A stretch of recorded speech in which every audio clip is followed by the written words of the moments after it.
Bonjour chers auditeurs, je suis ravie de vous retrouver pour une nouvelle émission de culture et éducation. La naissance d'un enfant est une fête, même si la jeune mère est fatiguée par sa grossesse et l'accouchement, toute nouvelle vie est habituellement une joie pour les parents et pour l'entourage. Comme le dit Victor Hugo, lorsque l'enfant paraît, le cercle de famille applaudit à grands cris, son doux regard qui brille fait briller tous les yeux. Habituellement, disais-je, car ce n'est pas toujours le cas. Parfois, de manière inattendue, la mère qui se réjouissait de l'arrivée de son enfant se retrouve incapable de s'en occuper, de l'aimer et d'être heureuse. Cela peut commencer par une dépression transitoire du postpartum, qu'on connaît plus sous l'expression baby blues, mais parfois s'installe la dépression.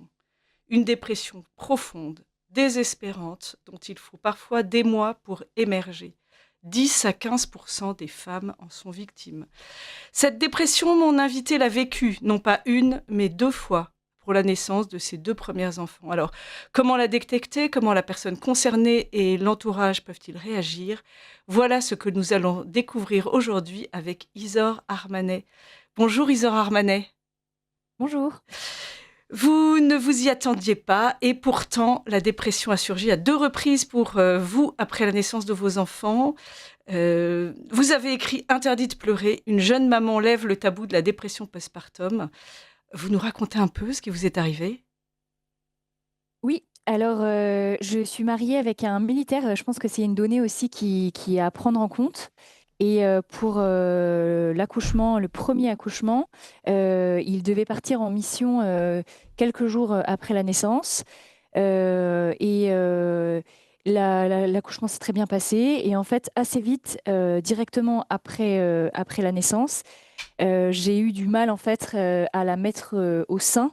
Et c'est une petite fille et enfin voilà, c'était compliqué l'allaitement. Moi, j'y tenais beaucoup. J'avais vraiment, un idéal, de maternité en tête très, très précis avec, beaucoup de cases à cocher et l'allaitement en faisait partie et en fait, j'ai pas réussi et ça a été, je pense, le début un peu de l'effondrement avec un sentiment de nullité en fait, clairement et puis, j'avais du mal à m'endormir, j'étais très stressée, très angoissée, hem Des vraies et en fait, ça a difficultés à vivre avec ce bébé dans les premiers jours.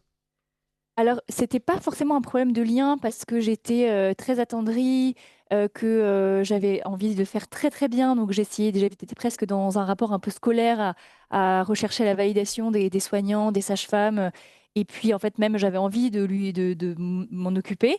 En revanche, j'étais en perpétuel doute, sur ma capacité à bien faire donc j'avais enfin, la phrase, en fait, qui a résonné dès les jours à la maternité, c'était, «Tu es nulle, tu ne vas pas y arriver».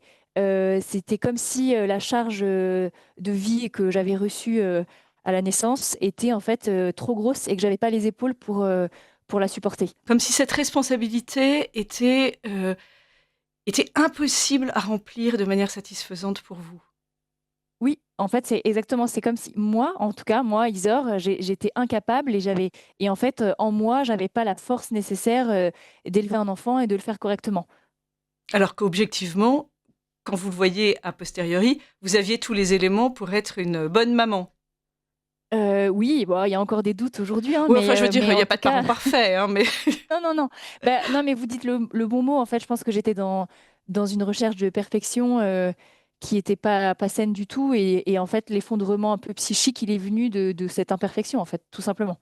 et alors donc ça s'est traduit comment, cette Eh bien, dépression? ça s'est traduit donc par des grosses insomnies, avec, des crises d'angoisse, une perte d'appétit, très importante. Donc du coup, j'ai aussi beaucoup maigri. Avec des fluctuations d'humeur. Donc la matinée, je pouvais me réveiller en me disant: «Je vais y arriver, ça va le faire» et puis au cours de la journée, je changeais d'humeur, je pleurais beaucoup, je me disais que en fait, j'y arriverais pas. Le soir, j'étais, très, très inquiète à l'idée de voir la nuit, arriver, puis, à l'idée de me dire que j'allais potentiellement, à nouveau faire des insomnies. J'avais beaucoup d'idées noires, sur, ma capacité à gérer et puis je voyais le départ, en mission qui s'approchait donc j'étais aussi ça a augmenté, je pense, les crises d'angoisse, à l'idée que mon mari allait partir. Hem Finalement, c'est les caractéristiques d'une dépression quelle qu'elle soit, même celles qui ne sont pas liées au postpartum. Oui, il y a beaucoup de similitudes parce il y a, je pense, enfin, j'avais pas de désir en fait. Ça, c'est vraiment le non-désir. J'avais pas d'envie. Donc j'ai, comme si les choses en moi étaient éteintes. Et je pense que dans la dépression classique, c'est un peu la même chose. L'image de soi qui est très négative, enfin, c'est ça, la perte d'appétit de vivre en fait, puis même de manger, qui se révèle dans d'autres choses. Et puis j'avais aussi quand même, ça je pense que c'est assez propre à la dépression postpartum, j'étais dans une forme j'avais envie de tout contrôler de mon bébé. Donc j'étais peut-être trop sur son dos. En fait, j'allais vérifier toutes les 3 minutes si elle était bien, si elle avait pas trop chaud, si elle était dans la bonne position, si elle respirait, j'étais pas du tout dans une forme de lâcher prise. J'étais trop dans une forme d'activisme en fait. Et ça a été suffisamment grave pour que vous soyez hospitalisé et hospitalisé de manière prolongée. Oui, en fait, la situation qui a déclenché, l'hospitalisation, c'est que j'ai eu, un soir, où je faisais encore une crise d'angoisse.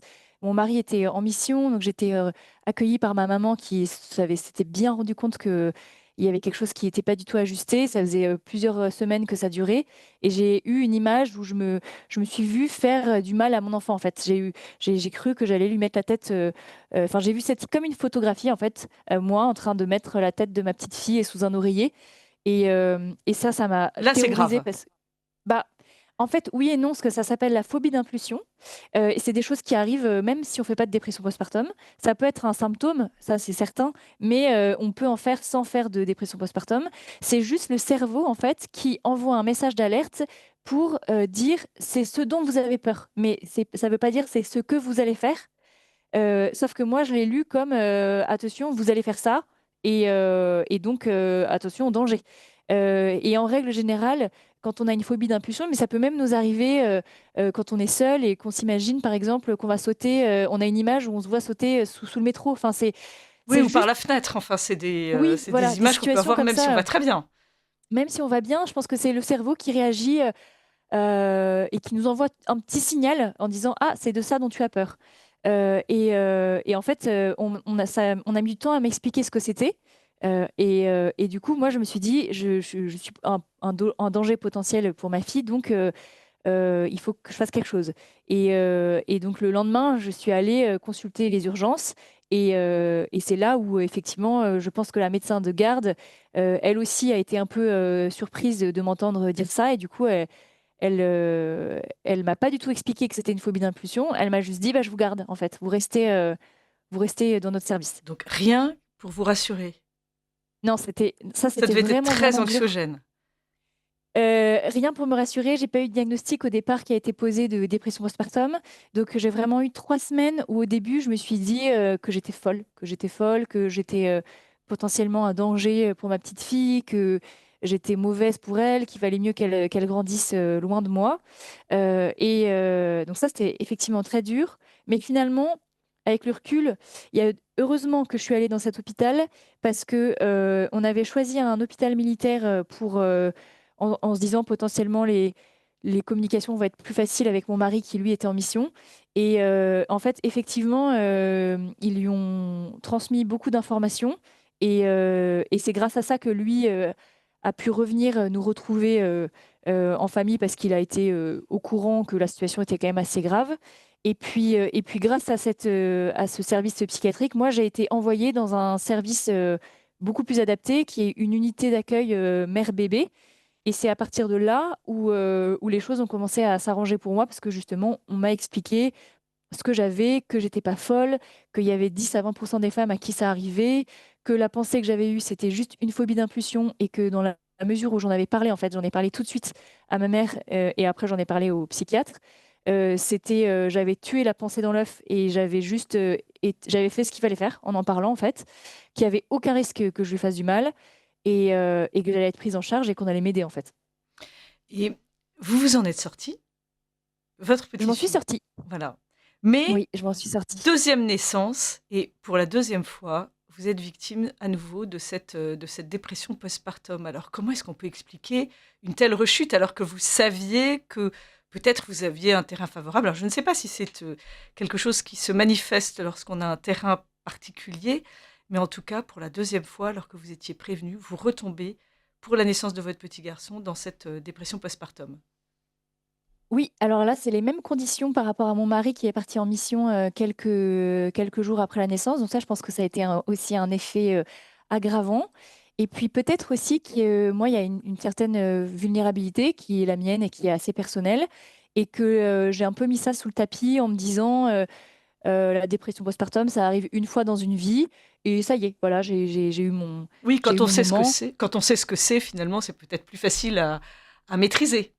Oui, puis en fait, on avait quand même conscience qu'il y avait un risque, mais je pense que l'un et l'autre, on l'a un peu, mis de côté. En fait, on s'est beaucoup occupé du matériel, donc comme on savait qu'il partirait en mer, en mission, on s'est dit: «Bon, il faut pas que je sois seule», donc on a organisé tout un accompagnement. Je suis partie m'installer chez mes beaux-parents, j'ai trouvé, des places en crèche, pour ma fille, et on s'était dit: «Voilà, je resterai le temps de la mission». C'était à peu près 1 mois et demi chez mes beaux-parents qui seront là pour m'aider. Donc on avait quand même pris les choses en main de ce côté-là, mais c'était vraiment d'un point de vue peu matériel. J'avais pas trop travaillé, je pense, mon rapport à ma fragilité, en fait, tout simplement.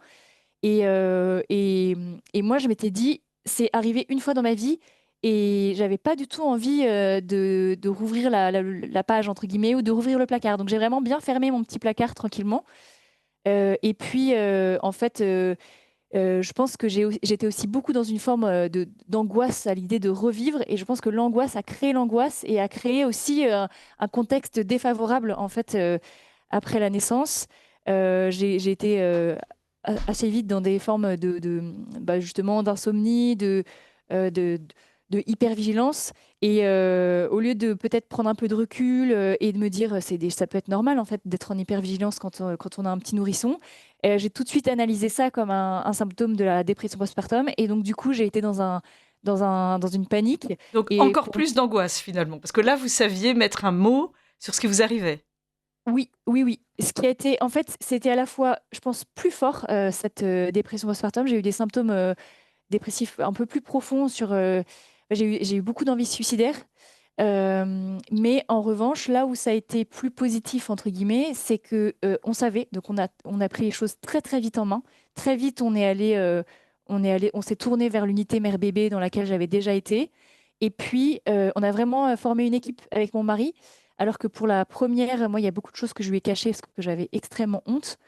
Et là, vraiment, on était, tous les 2. On a choisi ensemble, et je lui ai rien caché surtout. J'ai été dans une vérité, totale de ce que je ressentais. Donc c'était assez différent sur cette chose-là. Et puis en fait, mon petit garçon est né le 9 janvier et le 20 janvier, j'étais déjà dans l'unité mère-bébé. Donc c'était très vite pris en charge, mais vous n'avez pas pu empêcher cette dépression d'arriver. Alors Non. rassurez-nous, quelques années après, troisième bébé, et là, tout se Et passe bien? là, une naissance qui s'est vraiment bien passée. Là, justement, on avait bien pris en compte, le sujet de ma fragilité, en fait, j'ai compris que, moi, les nourrissons, ça me déstabilisait beaucoup et que j'étais dans une forme de contrôle, de maîtrise, que j'avais envie d'avoir une routine, que j'avais envie que tout se passe bien Ah là, et la qu'en routine, fait, c'est raté.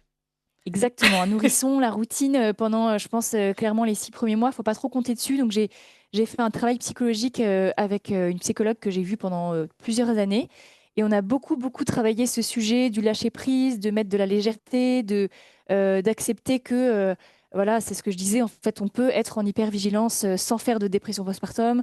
On peut faire des insomnies au début. En fait, le corps de la femme, il est en transition. Donc on a beaucoup essayé de mettre, Oui, il y de a des la de questions la joie. hormonales. Il y a des questions Oui, hormonales ça c'est très certain. importantes qui jouent. Oui, il y a des vrais donc je pense qu'il y a certaines femmes qui réagissent beaucoup plus fortement à la chute d'hormones et ça, on peut pas trop l'expliquer. Donc moi, je fais partie de ces femmes-là, je pense. Et puis, on a aussi compris que le fait que mon mari parte à chaque fois, c'était quand même un facteur aggravant et donc on s'est dit l'un et l'autre, si on a d'autres enfants, on choisit de cet enfant, il arrive quand tu es là. Enfin, donc ça c'est aussi un calcul on est responsable, on est obligé, de choisir, consciemment un moment où toi, tu peux être présent dans les 4 mois qui suivent, la naissance et là, en l'occurrence, c'est ce qui s'est passé donc je pense que ça a beaucoup joué aussi. Et puis j'étais suivie dans un service, d'unité d'accueil parent-bébé. Donc, c'est à peu près la même chose que l'unité, sauf que c'est à la journée. Et enfin, c'est une hospitalisation qui est possible à la journée. Et moi, j'étais suivie dans ce service-là à peu près tous les 2 mois.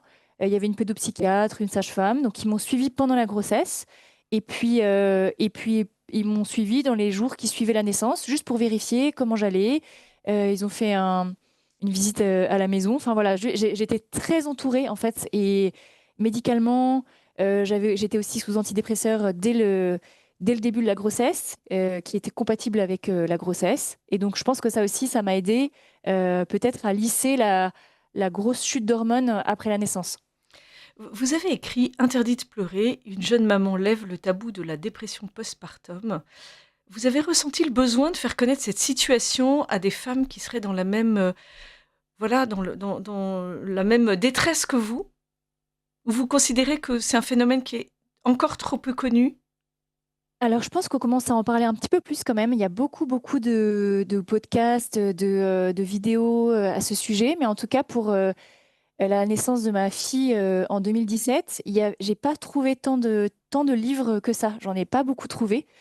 Et moi, au début, je me suis vraiment dit que j'étais folle et que j'étais la seule à vivre, enfin, que j'étais un peu un cas, en fait.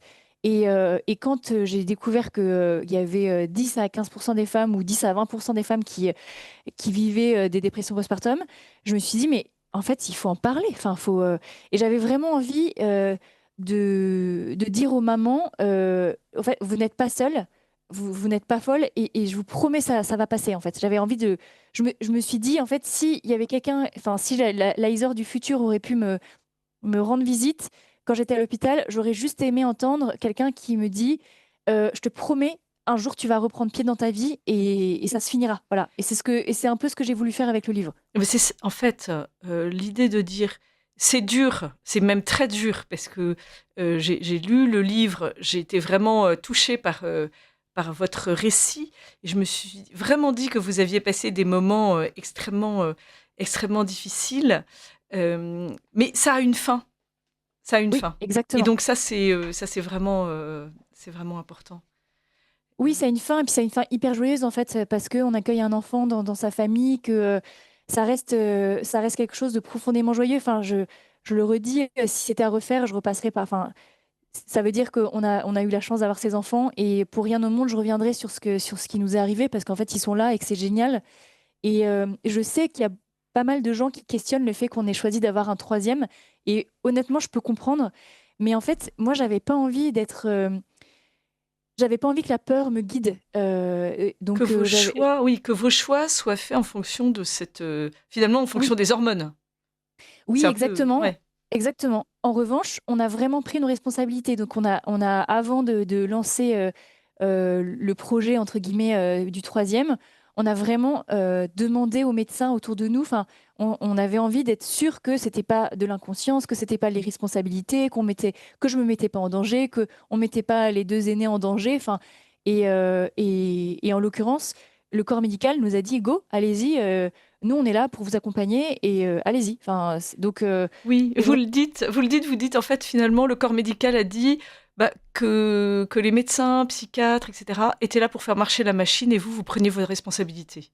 J'ai exactement. trouvé que c'était intéressant parce que finalement, on ne demande pas aux médecins de prendre des décisions pour nous, dans nos vies, dans notre couple, dans notre famille, mais d'être là pour faire en sorte que la vie soit, enfin, d'être soignée et et d'avoir des difficultés prises en charge. Oui, oui, oui, exactement. En fait, ça nous a juste. Nous, on savait qu'il y avait quand même un cadre au cas où. Moi, je me disais, en fait, je suis prête, même si je pense que si j'étais repassée par cette épreuve-là, je sais que ça aurait été extrêmement douloureux. Mais en revanche, comme vous le disiez, je savais que ça aurait une fin, et je savais que ça en valait le coup, en fait, que la vie qui en découle, en fait, était plus grande que ces 4 mois de profonde souffrance. C'est 4 mois. C'est quand même très long, hein, en fait. Oui, je pense qu'en fait, enfin, oui, c'est ça, c'est à peu près 3 4 mois. Il y a un moment où, moi, pour moi, la clé, c'est quand j'arrive à être seule sans avoir peur avec mes petits bébés, mes nourrissons. Et c'est à peu près vers 3 4 mois, effectivement. Ouais, donc c'est quand même c'est long quand on se sent pas bien et qu'on est obligé d'être éloigné de son enfant. Donc non, vous l'aviez avec vous dans l'unité Non, maman-bébé. non, non. Donc ça. Ça, c'est l'énorme avantage de ces unités-là, c'est Ouais. qu'on est ensemble, effectivement. Donc, on n'est pas, on est ensemble et on apprend du coup ensemble à créer du lien, à être en connexion l'un avec l'autre. Merci Isor Armanet pour votre récit. On se retrouve après une pause musicale. Vous êtes sur Radio Courtoisie avec Sophie Rouberti dans l'émission Culture et Éducation. Je reçois aujourd'hui Isor Armanet, auteur de Interdit de pleurer, une jeune maman lève le tabou de la dépression postpartum et nous parlons de cette dépression qui touche 10 à 20% des femmes après la naissance d'un enfant. Euh, Visiblement, c'est un phénomène qui commence à être un petit peu connu. À la naissance de votre fille, vous n'en aviez jamais entendu parler. Une jeune femme de mon entourage qui est enceinte me dit que les choses sont vraiment bien prises en charge et qu'il y a même visite de sage-femme prévue après le délai éventuel du baby blues pour s'assurer que la maman et d'ailleurs le père ne sont pas en dépression postpartum. Donc visiblement, je ne sais pas si votre livre a aidé à une prise de conscience, mais la prise en charge est quand même un peu améliorée. Oui, oui, oui, vraiment. Effectivement, il y a la visite. Enfin, je pense que les sages-femmes, elles sont peut-être beaucoup plus formées aussi à poser certaines questions. Et puis, peut-être qu'on est sorti aussi d'une certaine forme d'idéalisation de la maternité. C'est difficile parce que moi, je trouve qu'il faut vraiment trouver un juste milieu entre... moi, j'appréhendais un peu de donner quelque chose de sombre sur ces moments-là qui peuvent être, et vraiment, j'en suis extrêmement convaincue, qui peuvent être vraiment joyeux, sereins. Et en même temps, il faut quand même aussi dire que ça peut être difficile. Et je trouve il faut trouver un juste milieu dans la manière de prévenir. Euh, et je sais plus où est-ce que je voulais en venir, mais effectivement, la parole se libère à ce Ouais. propos. Et puis, du coup, les soignants aussi sont beaucoup plus prêts à aider, je pense. On a tout de même des difficultés à la détecter, cette dépression postpartum. Alors, ça, je sais pas trop. Je sais en revanche que peut-être que enfin, les deux que j'ai vécues étaient quand même spécialement profondes et fortes. Je sais aussi que c'est possible de faire une dépression postpartum sans être hospitalisé. Il faut juste trouver en fait vraiment l'accompagnement qui convient le mieux à la famille, qui convient le mieux à la mère et à l'enfant. Euh, et je sais aussi quand même que je crois que c'est le deuxième facteur de mortalité des femmes, c'est le suicide. Et que malheureusement, une dépression postpartum qui n'est pas diagnostiquée peut finir sur un suicide, justement, parce que le trouble devient tellement profond que la maman eh ben, peut finir par mettre fin à ses jours. Donc c'est quand même un sujet assez sérieux et assez sombre. Suffisamment Mais sérieux en tout cas pour qu'on le prenne en compte au plan oui, médical et que les femmes soient informées de ce qui existe parce que c'est tout de même, ça n'est pas marginal. Enfin si c'est marginal, mais ça touche quand même une partie de la population féminine après une naissance, une population significative. oui, Significative. oui, oui, quand même, effectivement, le pourcentage de femmes touchées, il est assez impressionnant. Oui. Euh, Quels sont les symptômes que devrait connaître une femme pour savoir si elle est en dépression après la naissance de son bébé? Alors le fait que ce soit ça n'est jamais simple de s'occuper d'un nouveau-né, en particulier quand c'est le premier, mais il y a peut-être des éléments qui pourraient aider à faire cet autodiagnostic. Alors c'est peut-être un peu ambitieux, mais il y a peut-être des inquiétudes, des situations particulières qui feraient que une femme puisse être alertée. Oui, alors déjà, il y a la durée. Donc, on parle beaucoup du baby blues qui existe et qui est vraiment quelque chose d'assez hormonal. Et c'est hormonal et normal aussi, je pense, de traverser un baby blues. En revanche, le baby blues, il dure normalement jamais plus de 10 jours. Si l'état justement de tristesse, de sentiment d'être nul, de pas être à la hauteur, d'être responsable des malheurs de son petit bébé, perdure plus de 10 jours, plus de 15 jours. Là, il faut peut-être se poser des questions, se demander si c'est bien ordonné. Il y a donc les insomnies, il y a la perte de désir de faire des choses, donc je sais pas, d'écouter de la musique, de regarder des films, enfin là, voilà, la perte de désir de vie. Euh, il y a aussi il y a un outil qui est assez, alors c'est le seul outil qui est mis en place, ça s'appelle l'échelle d'Édimbourg et c'est un questionnaire. Et vous pouvez y répondre et ça vous donnera un score. Et en fonction du score, ça vous dit si vous êtes à risque de faire une dépression ou si ou pas Avant du tout. ou après la naissance? C'est après la Après naissance. la naissance, voilà. Donc, Oui, c'est le seul outil un peu scientifique mais qui aide quand même à bien déterminer dans quelle case on se met, si on est à risque ou pas, d'être en train de faire une dépression. Et puis, il y a aussi, je pense, la dévalorisation personnelle qui est quand même assez, qui peut être et peut-être la peur d'être seule aussi avec son enfant, d'avoir peur de mal faire ou je pense que si on n'arrive pas à être seul avec son enfant pendant de plus de 10 jours, il faut se poser des questions. Euh, Après, pour moi, la dépression postpartum, elle nécessite pas forcément une hospitalisation. Je pense vraiment qu'on peut trouver un accompagnement s'il y a des proches qui sont présents, qui sont prêts à aider, s'il y a une structure qui peut accueillir justement juste à la matinée, juste à la journée. Enfin, il faut pas avoir peur du coup en se disant, en fait, la crainte de la dépression postpartum et de l'hospitalisation surtout ne doit pas empêcher quand même de se renseigner, enfin, et oui, de se faire aider. d'envisager ce qui existe, ouais. Mais Oui. avec le congé paternité, on peut imaginer que les femmes sont beaucoup moins seules, en tout cas au début de la vie du nouveau-né, et que ça permet peut-être de surmonter certaines angoisses, parce qu'il y a un regard extérieur, le regard du père, qui peut soutenir la mère dans ce moment difficile. Oui, ça c'est certain. Après, finalement, le congé paternité aujourd'hui, il a été rallongé, mais entre guillemets, il dure que un mois. Et je pense que la dépression postpartum, elle peut se déployer au-delà des un mois. Donc le retour au travail du papa, il peut aussi être une difficulté pour la maman de se retrouver face à son petit nourrisson seul sans son mari. Et puis parfois, il y a peut-être certains pères aussi qui peuvent passer à côté, pas forcément comprendre et se dire, en l'occurrence, là je parle pour mon mari, mais c'est ce qu'il a dit au début, lui, c'est que pour la première dépression postpartum, il a vraiment pas compris. Il se disait, bon, bah, c'est juste qu'elle est fatiguée ou Oui, bon, ça bah, va elle va pas s'en très bien, remettre. c'est nouveau, Oui, voilà, ça va euh, passer. oui, ça va passer. Bon, faut qu'elle. Enfin, je grossis vraiment le trait, Oui, mais c'est bon, ça, oui. faut Prends qu'elle sur sorte un peu toi. dehors et puis ça ira mieux, quoi. Ouais, ouais, c'est Voilà. ça, ouais. Prends un peu de vitamine et puis ça ira mieux. Ouais. Et bon, bah, en fait, l'avantage de la répétition, c'est que la deuxième dépression, il était au taquet, en fait. Il a vachement compris. Il a pris les choses tout de suite très au sérieux.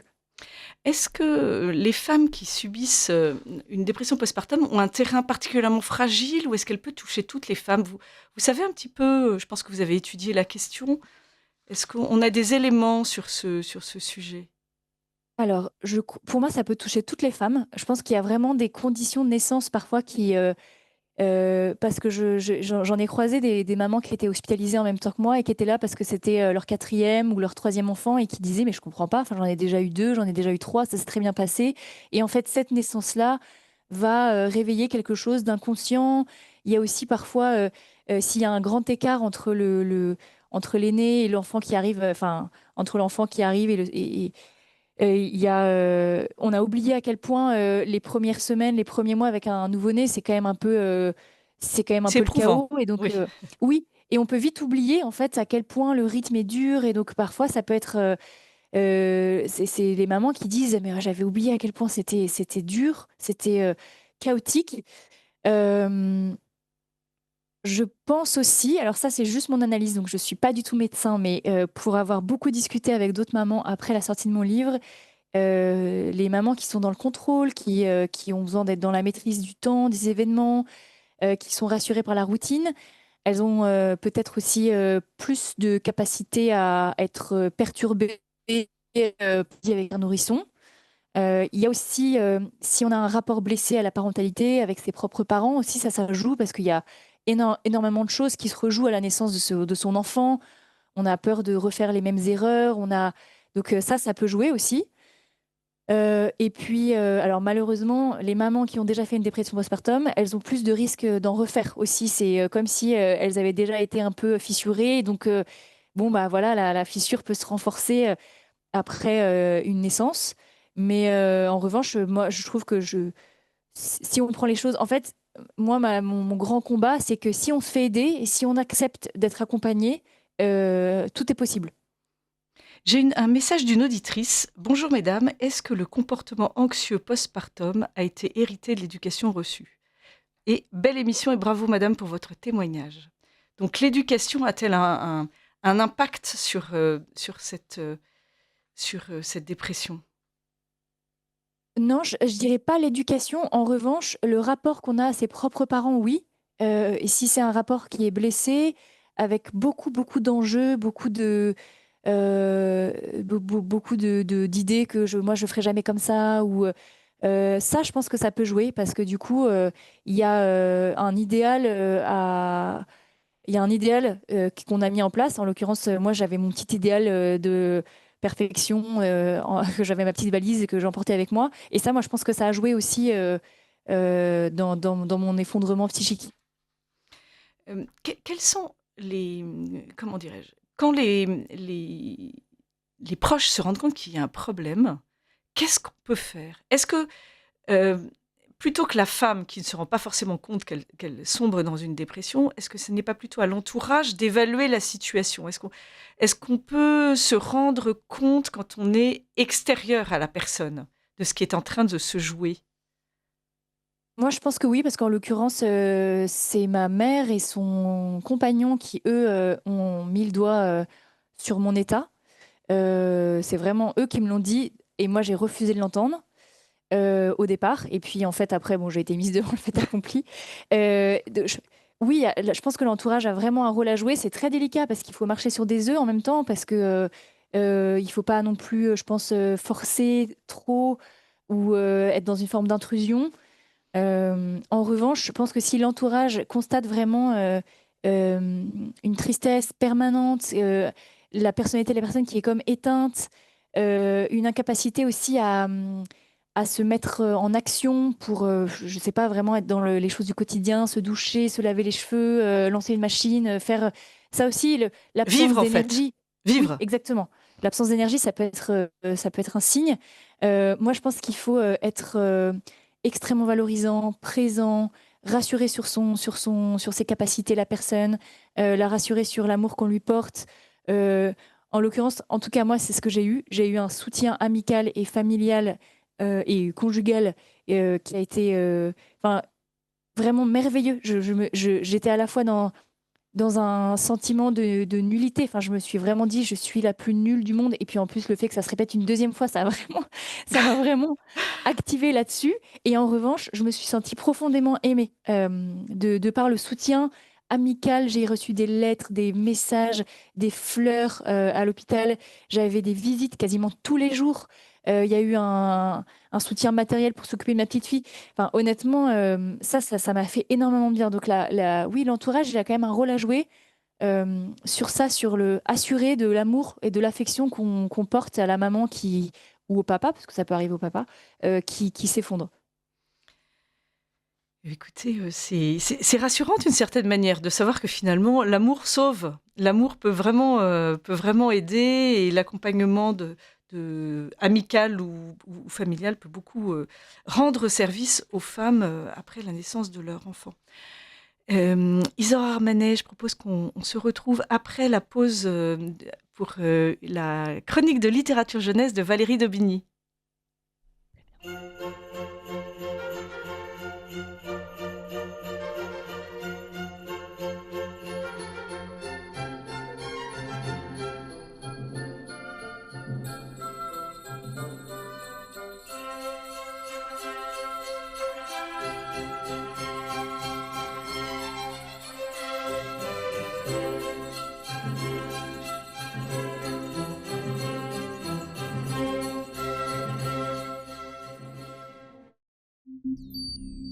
Vous appréciez cette émission? Alors aidez Radio Courtoisie à en produire d'autres. Rendez-vous sur soutenir.radiocourtoisie.fr. Merci d'avance. Bonjour Valérie. Bonjour Sophie. Alors, quelle pépite avez-vous choisi pour nos jeunes lecteurs aujourd'hui? Je vous présente un livre que j'ai terminé il y a quelques jours et qui me trotte dans la tête sans arrêt, tellement il est bon, évocateur, passionnant, avec du suspense et un ancrage historique. Il s'agit d'un dernier Gypsy Book. C'est une série. collection, voilà, chez MAM, de Sophie de Mullenheim. Nous en sommes maintenant, nous avons une belle collection de Gypsy Book et à chaque fois, on retrouve dans l'histoire ce livre un livre de mémoire écrit par un gitan et qui se retrouve dans des mains très, très, très différentes aux quatre coins du globe et dans des périodes très variées pour apporter un soutien à ceux qui traversent une grande aventure de la vie à ce moment-là. Et alors là, dans celui-ci, ce dernier, Gypsy Book, Objectif Grand Nord, nous partons en 1908 à la conquête du pôle Nord. Le livre est vraiment fondé sur des aspects historiques avérés et d'ailleurs qui sont distillés. Donc en plus, on se passionne pour cette période. On apprend des choses.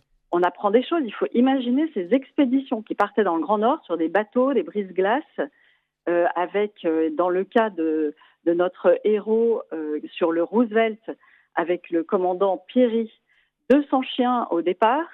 Et ils affrontent les premiers glaciers, il y a des étapes, ils commencent à rencontrer des Esquimaux. On dit Esquimaux à l'époque, je le signale parce que Sophie de Mullenheim emploie ce mot. Aujourd'hui, on dit Inuit. Oui. Ouais, depuis les années 70 à peu près, parce qu'on a considéré que Esquimaux était péjoratif. Et elle emploie ce mot, d'abord parce que par souci de cohérence historique, puisque je le redis, on est en 1908, et il y a de belles rencontres. Alors nous suivons un jeune garçon qui s'appelle Jack, il a 19 ans, il a déjà l'âme d'un aventurier, peut-être hérité de son père et même certainement, ainsi que sa grande chevelure rousse qui le rend reconnaissable entre tous lorsqu'il va arriver sur la banquise, tellement reconnaissable qu'il va avoir l'impression qu'une personne l'a déjà vu. Une femme esquimau l'aurait déjà vu. Et là, nous sommes au cœur du suspense de cette histoire. Au-delà du suspense de la conquête du pôle Nord, il y a une quête familiale parce que le père de Jack est mort 4 ans auparavant dans des circonstances de disparition. Et le mot disparition est vraiment un mot qui revient beaucoup dans le livre. C'est un mot central. Il a souhaité, Jack, participer à cette expédition pour l'exploit, mais aussi, et ça il ne l'a pas dit à son frère et sa sœur qui sont restés à New York et qui l'attendent dans l'espoir d'une lettre qui n'arrivera peut-être jamais, mais il part avec l'espoir de retrouver son père. Il va retrouver des traces, mais ça je n'en dis pas plus. Ah là là, on a envie de savoir. Il va falloir lire le livre. Il va falloir le lire. Et ça sera un vrai plaisir, parce que vous allez suivre aussi toute cette expédition avec tous les dangers, les hommes qui tombent à l'eau parfois pour aller en essayant de dégager le bateau des glaces. Et puis Jack avec un Esquimau avec lequel il va se lier d'amitié, et un autre garçon américain de l'équipage sont partis pour une partie de pêche qui doit durer une journée. Mais en fait, ils sont pris dans une terrible tempête de neige. Ils vont passer 11 jours à survivre dans un petit igloo construit rapidement avec le peu de provisions qu'ils avaient emportées. Et là, vous allez vraiment toucher la souffrance, la résistance. C'est extrêmement fort. Et surtout, je vous disais que l'un des mots principaux de ce livre est disparition. Eh bien, il y a aussi le mot espérance. Et cette espérance, elle vient de ce fameux livre Gypsy Book que le frère de Jack lui a glissé au dernier moment dans son bagage. Il s'avère que ce livre appartenait à leur père et il va servir à Jack à tenir. C'est vraiment excellent. Moi, j'apprécie beaucoup, beaucoup le talent de Sophie de Mullenheim qui non seulement nous emmène dans des périodes historiques qu'elle a travaillées, donc on n'est pas baladé, mais en plus, sur le plan psychologique, elle nous fait rencontrer des personnages qui sont variés, y compris les personnages secondaires. Elle les travaille beaucoup aussi, ce qui fait que, vous voyez, là, je vous disais, je l'ai refermé il y a quelques jours, j'en ai lu d'autres, et ben là, en vous en parlant, je revois Tous ces l'acteur, personnages. le détective que le frère et la sœur à New York vont embaucher parce que eux aussi ils disent que leur père n'est peut-être pas mort. Tous ces personnages sont bien travaillés et encore plus intéressants. Au fil des 334 pages, ces personnages peuvent évoluer. Leur état d'esprit peut évoluer. Ils grandissent. Et ça, c'est très fort de montrer ça aux jeunes à travers un roman. Donc voilà, je ne veux pas être trop longue, vous voyez, je me laisse un peu emporter. Quel enthousiasme! Alors, pour quel âge? Alors, ce livre est à partir de 13 ans, pour bien le savourer, vous voyez, toutes ces pistes que je viens d'évoquer, à partir de 13 ans, 14 ans, à 15 ans et plus tard, vous passerez aussi un très bon moment, à 12 ans également si vous êtes un bon lecteur. Gypsy Book, Objectif Grand Nord de Sophie de Mullenheim, il est paru à la rentrée 2025, roman chez MAM, 334 pages, 16,90 € et c'est un vrai coup de cœur. Merci beaucoup Valérie. Merci, On se Sophie. retrouve à la prochaine émission. Au revoir. Avec joie. Au revoir Sophie. Nous retrouvons Isor Armanet, auteur de Interdit de pleurer, une jeune maman lève le tabou de la dépression postpartum, publié aux éditions MAM. Alors Isor Armanet, après ces 2 épisodes de dépression postpartum, vous aviez envie de faire profiter finalement de cette expérience difficile, d'en faire profiter d'autres femmes. Alors, vous nous parleriez de votre projet d'accompagnement de femmes? Oui, en fait, je me suis rendu compte que finalement, sans forcément faire des dépressions postpartum, il y avait beaucoup de mères autour de moi qui avaient trouvé que leur expérience du postpartum était assez douloureuse, elles s'étaient senties très seules. Et ce constat, moi, m'a un petit peu remuée. J'ai envie d'agir pour casser cette solitude. Et j'ai envie je me dis, mais c'est pas normal qu'on se sente aussi seul aujourd'hui, alors que moi, je suis convaincue qu'on peut retrouver la cohésion à ce sujet, qu'entre femmes, on peut vraiment se serrer les coudes. Et moi, j'aimerais trouver un moyen, de, coordonner les besoins de la maman, les besoins de la famille, des besoins matériels, peut-être un besoin de beaucoup dormir ou un besoin d'avoir, une maison qui tient la route ou, de manger équilibré, avec le désir d'agir, des proches. Donc, la famille, s'il y a une famille à proximité, les amis, les collègues et les parents d'école, s'il y a des enfants aînés qui, du coup, pourraient s'organiser pour faire des roulements et proposer, de la livraison de repas pendant les 2 premières semaines du postpartum, qui déposent sur le pas de la porte, ou alors, de temps en temps, des gardes occasionnelles du bébé pour que la maman puisse dormir, ou, tout simplement une visite amicale, des petits envois de messages, et en fait que, la solidarité, qui pour moi il suffit de rien du tout pour la faire naître, mais sans qu'elle soit intrusive, donc, pour que chacun puisse, à la fois exprimer ses besoins, que ce soit les parents expriment leurs besoins propres et que du coup les proches, s'organisent sur ces besoins et proposent une aide ajustée. Quand vous dites que les femmes souffrent de solitude, comment est-ce que vous expliquez ce sentiment de solitude? Alors, est-ce que c'est vraiment un sentiment de solitude ou c'est la réalité de la solitude? En parallèle, vous dites que finalement, il y a une solidarité qui est prête à se mettre en marche. Qu'est-ce qui fait qu'il n'y a pas ce mouvement naturel de soutien des mères? Alors déjà, je pense qu'il y a finalement peu de mères qui en parlent, ou alors le disent après. Et puis, il y a peut-être aussi beaucoup de pudeur. Il y a la peur de gêner, la peur de déranger. Et puis, chez les proches, il y a aussi la peur d'être intrusif. Parfois, il peut y avoir un petit conflit générationnel entre la maman enfin la grand-mère qui va dire, «Bah oui, oui, c'est vrai, c'était dur, mais franchement, bon, bah, j'ai réussi à passer le cap». Donc du coup, la fille, elle ose pas trop, exprimer qu'elle, c'est très difficile. Il y a aussi, je pense, le piège dans lequel on est tombé, moi, ma génération, c'est, on est un peu des Wonder Woman. Enfin, en tout cas, on a envie d'être, ça, donc il faut qu'on coche la case de la carrière, puis en même temps celle de la maison, bien décorée, enfin là, vraiment, je fais un gros cliché, mais je pense Ah qu'on est non, un non, peu mais prisonnière je aussi crois que de. c'est pas tant que ça un cliché quand on voit les familles, comme on dit, instagrammables, où rien ne déborde, tout est nickel, tous les repas sont faits maison, bio, avec une maison toujours rangée. Bien évidemment, quand on prend les photos, on ne met pas les photos du désordre des chambres ou du salon. Enfin, je veux dire, c'est, hum, c'est un risque majeur, effectivement, de se comparer à ce qui est présenté par les réseaux sociaux.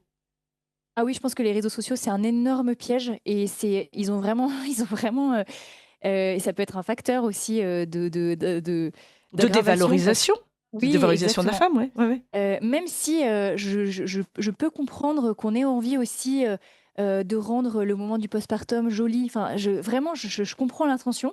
Et puis ça peut être un joli moment en fait. Ça peut être, enfin ça je le répète et j'y crois. Je suis fermement convaincue que ça peut être un moment extrêmement joyeux et très joli. En revanche, c'est bien d'être en vérité aussi quand même, je trouve, sur ce qui se passe. Et effectivement, tout n'est pas toujours parfaitement bien tenu dans une maison quand il y a eu un nourrisson, en fait. On est fatigué, on a des cernes et en se réveillant le matin, ça peut être un peu le bazar, quoi. Tiens, c'est bizarre. Ça sent le vécu et je crois que dans nos auditeurs et nos auditrices en particulier, il y en a qui se reconnaîtront. Et donc, votre idée, qui est finalement un projet sur lequel vous travaillez vraiment sérieusement, professionnellement, c'est de trouver un moyen de coordonner les besoins des parents et les propositions des proches. Finalement, ce qui se faisait peut-être de manière plus naturelle quand la grand-mère venait passer 3 mois à la maison pour aider la maman, ou à la génération de nos grands-mères ou arrière-grand-mères, finalement, la femme ne se levait pas pendant 3 semaines. Finalement, ce qui existait et qui maintenant n'est plus du tout adapté à notre vie contemporaine, en fait, vous cherchez le moyen de le remettre, de le faire revivre. Oui, c'est exactement ça. C'est exactement ça. Moi, je suis convaincue que ça peut renaître. En revanche, voilà, pourquoi pas une plateforme, une application, enfin peut-être utiliser quelque chose contemporain, comme vous venez de le dire, enfin quelque chose de très simple d'utilisation qu'on est habitué à utiliser. Et puis moi, j'aimerais aussi beaucoup travailler avec les femmes de militaires, puisque bah, c'est ce que je suis, et qu'il y a aussi quand même une vraie solitude parfois due aux missions, due au déménagement, due au changement de mutation. Et je pense qu'il y a aussi quelque chose à faire de ce côté-là.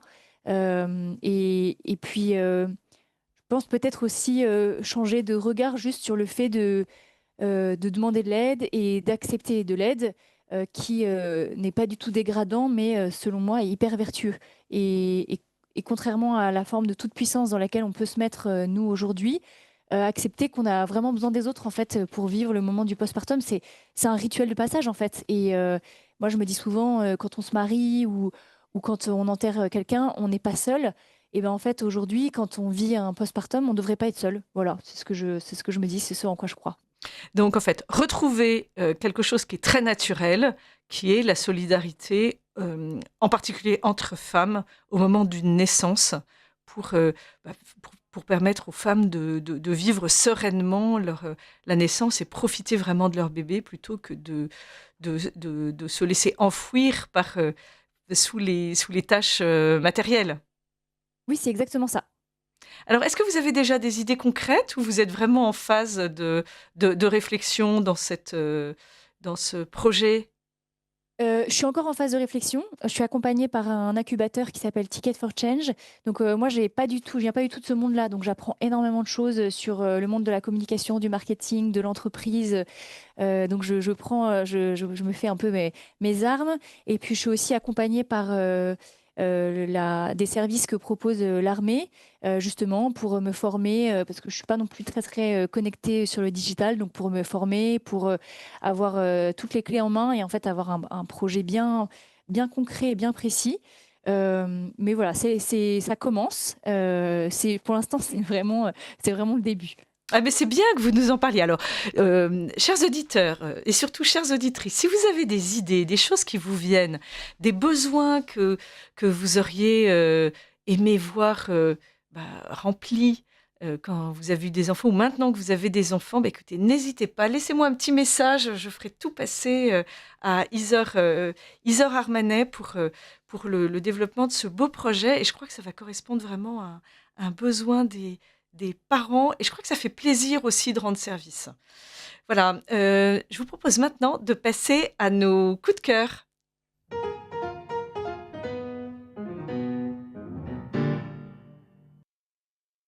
Coup de cœur à proposer à nos auditeurs.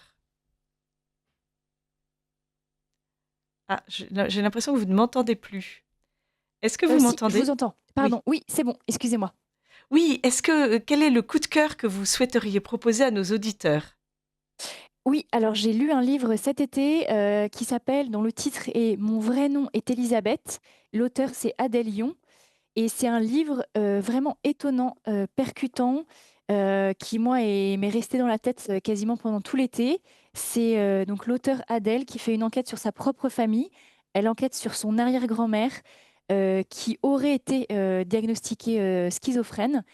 Et en fait, à la fois, elle fait donc une enquête sur sa famille. Elle interroge aussi, elle, sa propre fragilité. Et puis, c'est une chercheuse pour moi au CNRS, si je ne me trompe pas. Et en même temps, elle fait une enquête quasiment scientifique sur les femmes hospitalisées dans les années 50 dans les services psychiatriques. Et c'est fascinant, c'est hyper intéressant, c'est dur parce que le sujet abordé est rude. Et c'est vraiment un très très beau livre, moi, qui m'a beaucoup touchée, donc je le conseille. Merci beaucoup. Vous pouvez redonner la référence, s'il vous plaît, pour nos auditeurs? Alors, donc c'est le livre d'Adèle Yon, Y-O-N. Mon vrai nom est Elisabeth. Mon vrai nom est Elisabeth. Isor, si vous aviez encore quelque chose à dire à nos auditeurs en cette fin d'émission, est-ce que vous auriez une conclusion à nous apporter, quelque chose, un signe d'espoir, un petit mot pour conclure? Oui, c'est que dans les périodes de grand noir, on peut toujours trouver la lumière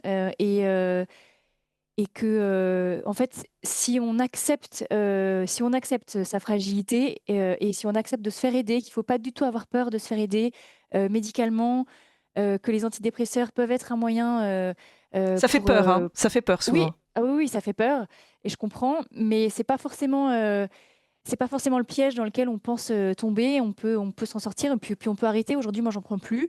J'en ai eu besoin 2 fois dans ma vie. Ça m'a énormément aidée et puis aujourd'hui, j'en prends plus. Voilà. Donc, peut-être essayer de démystifier certaines choses par rapport à l'accompagnement psychiatrique, justement.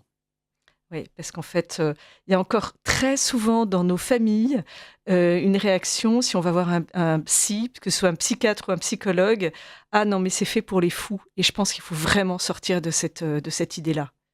Oui, c'est hyper important, et en fait, moi je pense qu'il faut ça, enfin, prendre, toute l'aide possible qu'on peut nous offrir et donc que ce soit l'aide psychologique, psychiatrique, médicamenteuse, il faut, s'en servir, comme un moyen ouais, pour se relever en fait. Merci beaucoup, Isora Armanet. Donc, je rappelle le titre de votre livre, Interdit de pleurer. Une jeune maman lève le tabou de la dépression postpartum, publié aux éditions MAM. Eh bien voilà, je crois que c'était une émission avec un témoignage un peu dur, mais parce que finalement, c'est quelque chose de difficile de traverser la dépression postpartum, mais voilà, on garde cette idée de la lumière et que de toute façon, à la fin, tout va mieux. Merci à notre réalisatrice Aline, chers auditeurs, à bientôt, je vous retrouve dans un mois.